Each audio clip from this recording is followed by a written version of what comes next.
ছয় দফা দাবি নিয়ে কালাগাঙ্গের পার পঞ্চায়েতে ডেপুটেশন দিল সিপিআইএম। দীর্ঘ ৮ মাস পঞ্চায়েত পরিচালনা করে অবশেষে পঞ্চায়েত বডি ভেঙে যাওয়ায় এখন পঞ্চায়েতের বিভিন্ন সমস্যা নিয়ে ডেপুটেশন দিল সিপিএম। এ যেন এক হাস্যকর পরিস্থিতির সৃষ্টি হলো কদমতলা ব্লক এলাকায়। উল্লেখ্য, গত বছরের আগস্ট মাসে ত্রিস্তর পঞ্চায়েত নির্বাচনে সংখ্যাগরিষ্ঠ ৭টি আসনে জয়লাভ করে সিপিআইএম যথারীতি কদমতলা ব্লকাধীন কালাগাঙ্গের পার পঞ্চায়েতটি দখল করে এরপর প্রধান উপপ্রধান নির্বাচিত করে পঞ্চায়েত পরিচালনা শুরু হয়। এরপর থেকে দীর্ঘ প্রায় ৮ মাস অতিবাহিত হওয়ার পর গত এপ্রিল মাসে পঞ্চায়েতের ব্যাপক দুর্নীতি ও অনিয়ম দেখে সিপিএম দলেরই এক সদস্য দল ও পঞ্চায়েত ত্যাগ করে বিজেপিতে যোগদান করে। এতে সিপিআইএম দলের হাতছাড়া হয় পঞ্চায়েতটি।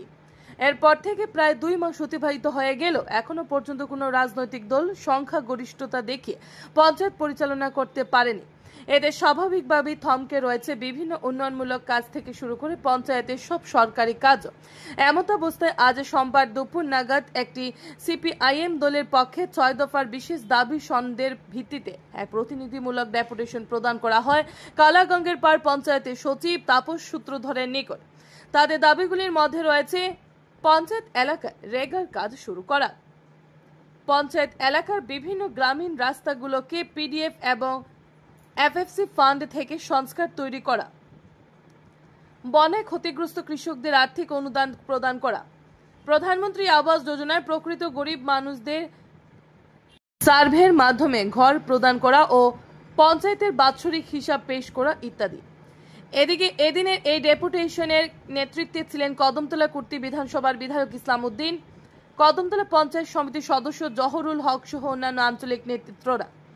তারা উক্ত দাবিগুলির জনস্বার্থে বাস্তবায়িত করার দাবি রাখেন পঞ্চায়েত সচিবের নিকট।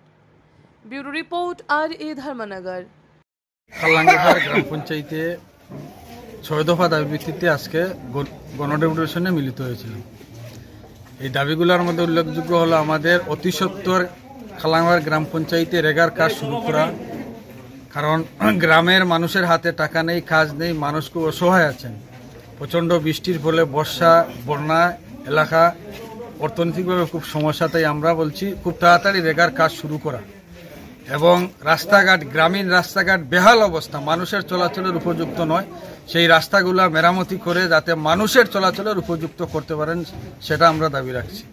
এবং সেখানের মধ্যে আমরা দাবি রাখছি, আপনারা জানেন আমাদের এ রাজ্যে বিজেপি সরকার আসার পর আমরা দেখেছি বিভিন্নভাবে মানুষ, অফিসিয়ালি মানুষ হয়রানির শিকার হচ্ছেন, ঠিকমতো জব কার্ড পাচ্ছেন না, আবার অবৈধ জব কার্ড তৈরি হচ্ছে। এবং আমরা জানি ব্লকে টাকা দিলে পরে সকালে দিলে বিকালে জব কার্ড হয়, কিন্তু যারা প্রকৃত আলাদা, তার ফ্যামিলি আলাদা, কিন্তু তার জব কার্ডটা হয় না, কিন্তু যে এক ফ্যামিলির মধ্যে 2টা জব কার্ড। এরকম গত পঞ্চায়েত, বিজেপি পরিচালিত পঞ্চায়েতের সময় বেশ কিছু জব কার্ড হয়েছে, তা বাতিল করার জন্য আমরা দাবি রাখছি। আমরা এখানের মধ্যে দাবি রাখছি আমাদের টিসি পাওয়ার ক্ষেত্রে মানুষ 6 মাস 7 মাস এই পঞ্চায়েতটা আমরা পরিচালনা করেছি সিপিআইএম।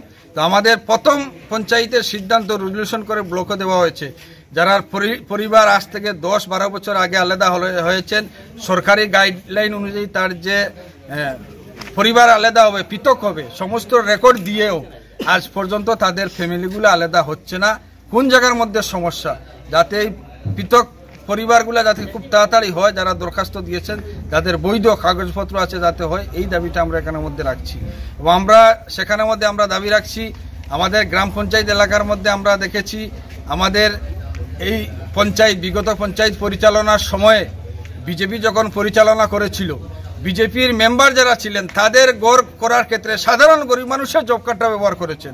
এবারে যারা গড়ের সার্ভে হয়েছে, যখন সার্ভেয়ার যখন বাড়িতে গেছে দেখা যায় গরিব মানুষ গড় পেয়েছেন, আসলে তার ঘরে এখনো জল পড়ে, গড় ভাঙ্গা গড়, কিন্তু দেখা যায় তার জব কার্ডটা ব্যবহার করে অন্য অ্যাকাউন্টে নিয়ে গড়টা হাতিয়ে নিয়েছে বিজেপির নেতারা, বিজেপির মেম্বাররা।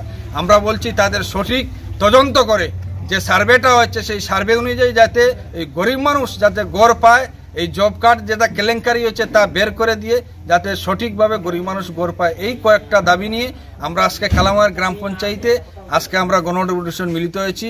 পঞ্চায়েত সচিবের সঙ্গে আমাদের কথা হয়েছে, উনি সহমত পোষণ করেছেন এবং বিভিন্ন বিষয়ে আমাদের জবাব দিতে পারেননি। আমরা বলছি আগামী দিন আমাদের সমস্ত বিষয়ে তথ্য দিতে হবে এবং আমাদের ব্লক আধিকারিক যিনি আছেন বিডিও মহোদয়ের কাছে উনি এই দাবিটা আমাদের দাবিটা পৌঁছাবেন, যাতে মানুষ যাতে হয়রানির শিকার না হয়, সহজভাবে অফিসিয়ালি কাজ কাম হয়, এই দাবিটা আমরা নিয়েই আজকে আমরা মূলত গণ ডেপুটেশনে মিলিত হয়েছি।